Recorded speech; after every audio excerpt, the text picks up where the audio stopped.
آج خواجہ آصف نے جسٹس اطہر من اللہ سے یہ اپیل کی ہے کہ وہ جو واقعہ میرے گھر سیالکوٹ میں ہوا ہے اس کی باقاعدہ انکوائری کرائیں، اور ساتھ اس نے یہ مطالبہ کیا ہے کہ اس واقعہ کی CCTV فوٹیج بھی وہ ہم سے منگوائیں۔ پہلی بات تو یہ ہے کہ خواجہ آصف، میں تمہیں یہ کہنا چاہتا ہوں کہ شریف لوگوں کے گھروں کے بیڈ روموں کے اندر CCTV کیمرے کبھی نصب نہیں ہوئے ہوتے۔ ہو سکتا ہے کہ تم نے اپنے گھر میں بیڈ روموں کے اندر کیمرے لگائے ہوں، لیکن شریف لوگ اپنے گھروں کے بیڈ روموں میں کیمرے نہیں لگاتے۔ پاکستانیوں، آپ سب جانتے ہیں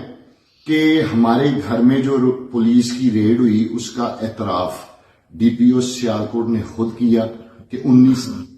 دسمبر کی درمیانی شب اس نے ہمارے گھر میں پولیس کو بھیجا تھا۔ چیف جسٹس اطہر من اللہ صاحب، میں خود بھی آپ سے یہ اپیل کرتا ہوں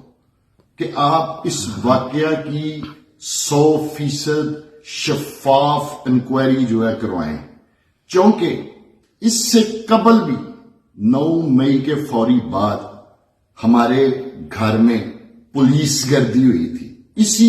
DPO، تب بھی یہی DPO تھا، اسی کے سرپرستی میں ہمارے گھر میں تب بھی پولیس گردی ہوئی تھی،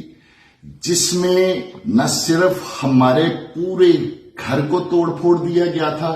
بلکہ ہماری والدہ کو بالوں سے پکڑ کر پورے گھر میں گھسیٹا گیا تھا، انہیں مارا پیٹا گیا تھا۔ اس سارے واقعہ کی ویڈیو میری بیٹی کھڑکی کے باہر کھڑے ہو کر اپنے موبائل کے اوپر بنا رہی تھی، اور جب اس نے اپنی دادی جان کے اوپر یہ ظلم ہوتے ہوئے دیکھا کہ کس طرح انہیں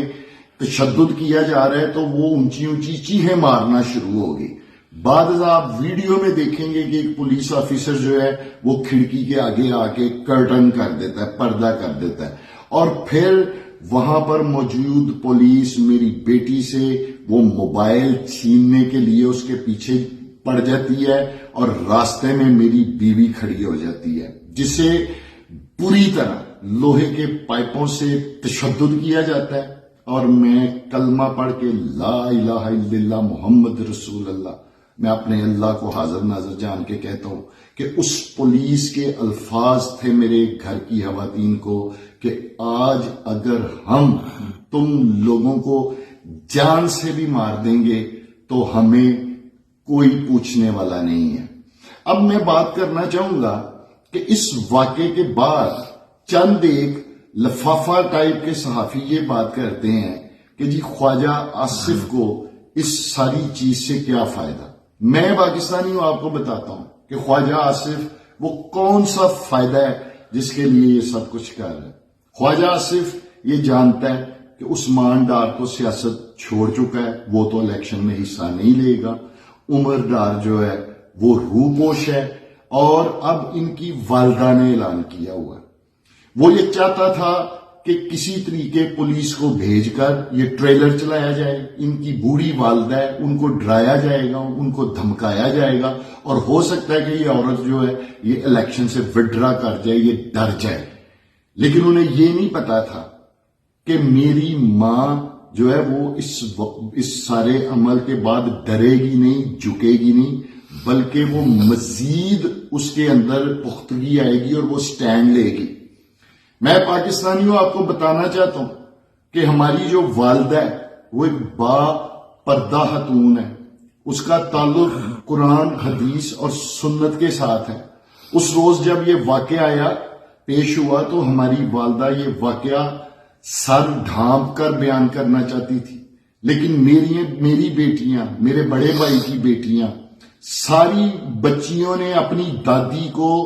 مجبور کیا، اصرار کیا کہ آپ کے ساتھ دادو ظلم ہوا ہے، جس طرح ہوا ہے آپ ایسے ہی قوم کے سامنے آئیں، دکھائیں قوم کو کہ یہ اس گھر میں آئے ہیں اور آپ کے ساتھ کس طرح بدتمیزی کر کے گئے ہیں اور کس طرح انہوں نے آپ کے گریبان کے اوپر ہاتھ ڈالا ہے۔ آپ مت چادر لے کے لوگوں کو بتائیں، اور ہماری بچیوں کے اصرار کے اوپر ہماری والدہ کو قوم کے سامنے پھر اس طرح ننگے سر آ کے بات کرنی پڑی کہ دیکھیں ظلم کی انتہا، کہ یہ ظلم اور جبر کس حد تک پہنچ چکا ہے۔ خواجہ آصف، اب میں تم سے مخاطب ہونا چاہتا ہوں، میں تم سے مخاطب ہوں۔ جانتے ہو سیاست کے میدان میں سب سے بڑا بزدل انسان کون ہوتا ہے؟ سیاسی میدان میں سب سے بڑا بزدل انسان وہ ہوتا ہے جو اپنے مد مقابل لوگوں کے کاغذات نامزدگی جمع نہیں ہونے دیتا۔ میں تو پوری مسلم لیگ سے کہنا چاہوں گا، جس کے لوگ ہمیشہ خود کو شیر کہتے ہیں، یہ مطالبہ تو پوری مسلم لیگ کے لوگوں کی طرف سے آنا چاہیے تھا کہ مت لوگوں کے ہاتھوں سے کاغذ چھینو، مت لوگوں کو کاغذ جمع کروانے سے روکو، مت لوگوں کو ریٹرننگ افسر کے دروازوں سے اغوا کرو، ہم ان کا مقابلہ کریں گے۔ اور خواجہ آصف، اگر شیر نہیں بنے تو کم از کم جو تم لوگوں کا پارٹی کا نشان ہے اس کی تو عزت رکھ لیتے، اس نشان کی عزت رکھ لیتے۔ لیکن تم میں ہمت ہوتی، جرت ہوتی، دلیری ہوتی یا غیرت ہوتی تو ہماری والدہ تمہیں پچھلے 2 مہینے سے کھلا چیلنج دے رہے ہیں، الیکشن کا کھلا چیلنج دے رہے ہیں۔ اگر تم میں ہمت اور جرت ہوتی تو تم اعلان کرتے، تم خود اعلان کرتے کہ جی ہمارا الیکشن ہوگا اور کوئی ہم دونوں کے الیکشن کے بیچ میں انٹرفیئرنس نہیں کرے گا، اور یہ ڈنکے کی چوٹ پر ہم دونوں کا الیکشن ہوگا اور فری اینڈ فیئر الیکشن ہوگا، پھر میں مانتا۔ لیکن تم نے ہر طرح سے کوشش کی، اور تم ابھی بھی کر رہے ہوگے کہ کسی طریقے عمر ڈار اور عثمان ڈار کی والدہ جو ہے وہ میرے راستے سے الیکشن میں ہٹ جائیں، کیونکہ تم سمجھتے ہو کہ تمہارا الیکشن آسان ہو جائے گا، تمہارا راستہ صاف ہو جائے گا۔ کاغذات نامزدگی کے دن پاکستانیوں سینکڑوں کی تعداد میں پولیس نے ہمارے گھر کو چاروں طرف سے گھیرا ہوا تھا، پورے علاقے کو کارڈن آف کر دیا گیا ہوا تھا، پورے علاقے کو، نہ صرف ہمارے گھر کو نہیں، پورے علاقے کو کارڈن آف کر دیا گیا ہوا تھا، بیریئرز لگا دیے گئے ہوئے تھے، نہ کوئی گھر سے جا سکتا تھا، نہ کوئی گھر کے اندر آ سکتا تھا۔ یہ تو اس دن مور ثبت ہوئی کہ پولیس گردی کیوں میرے گھر میں اس دن کروائی گئی، ایک ہی مقصد تھا کہ بس کسی نہ کسی طریقے اس خاتون کو، اس عورت کو ڈرایا جائے اور اس کو الیکشن سے باہر رکھا جائے۔ میں پاکستانیوں آپ سے کہنا چاہتا ہوں، ہماری والدہ وہ کوئی سیاسی خاتون نہیں ہے، سیاست سے ان کی کوئی دلچسپی نہیں ہے، لیکن آج اگر ہماری والدہ اٹھ کھڑی ہوئی ہیں تو یہ اس ظلم، اس جبر کے خلاف اٹھ کھڑی ہوئی ہیں جو پچھلے 8 مہینے سے یہ خواجہ آصف اس پنجاب پولیس کے ذریعے ہم لوگوں کے اوپر ڈھا رہا ہے۔ وہ ظلم، وہ جبر ہی آج ہماری ماں کی ہمت اور طاقت بن چکا ہے، اور وہ ہماری والدہ جن کا سیاست سے کوئی تعلق نہیں، وہ اس وقت ڈٹی ہوئی ہیں کہ میں اس شخص کا مقابلہ کروں گی انتخابات میں۔ اور دوسرا، خواجہ آصف، ہم جن نامساعد حالات میں اس وقت ہماری جماعت جس سے ہمارا تعلق ہے وہ گزر رہی ہے، پاکستان کی تاریخ میں، سیاسی تاریخ میں آج تک کسی بھی سیاسی جماعت کو ان مشکلات کا سامنا نہیں ہے، اور تمہارا تعلق تو لاڈلوں سے ہے،